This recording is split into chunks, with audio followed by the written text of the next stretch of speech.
Here's my home router. In this example, it's a British Telecom or BT Home Hub 5 router. I'm connected to the internet using ADSL. If you're not sure what ADSL is, don't worry, we'll talk about it later. It's essentially a way to connect through telephone lines to the internet. And as you can see here, I have some devices connected to what's called a 2.4 gigahertz wireless network and a 5 gigahertz wireless network. There are different frequencies in wireless that you can use to connect to networks, and there are benefits and drawbacks of both. I also have some devices connected via the physical network to this router. So as an example, I can surf to facebook.com through my router. On my local Windows PC, I can use a program called Ping to test connectivity to a remote network or remote site. So in this example, I'm pinging facebook.com, and as you can see here, I'm getting a reply from what's called an IP address. We'll discuss IP addresses and what are called domain names in more detail later. But essentially, facebook.com is what's called a domain name, and it gets resolved to what's called an IP address by something called a domain name system server or DNS server. So a DNS server has told my local PC that facebook.com has this IP address, and I'm able to test my connectivity to that IP address using this program called Ping.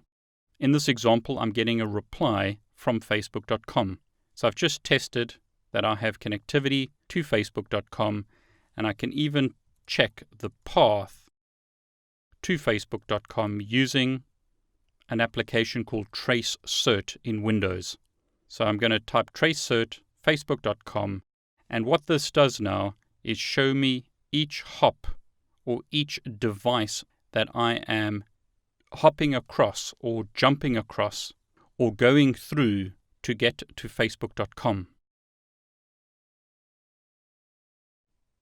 Some devices will not reply to this protocol, but as an example here, you can see that I've hit a core BT router somewhere in the internet, and this traffic is now being forwarded across multiple devices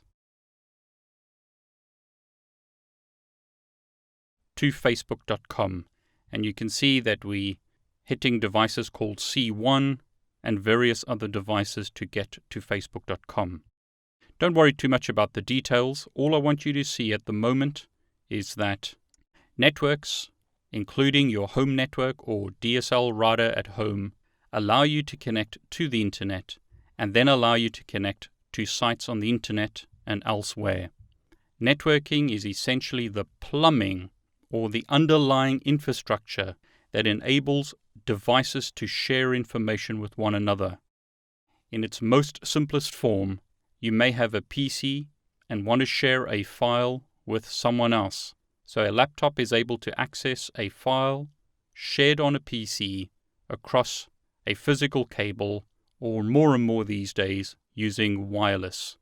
Another example may be a printer. You may have a printer and want to print to that printer across a wireless network at home or by physically connecting a cable to the printer. Networks essentially allow for the sharing of resources such as files between computers or printers. So this printer could accept print jobs from multiple PCs or even a phone. These days, networks allow us to make voice calls using applications such as WhatsApp and Skype. They are essentially the plumbing allowing you to connect one device to another.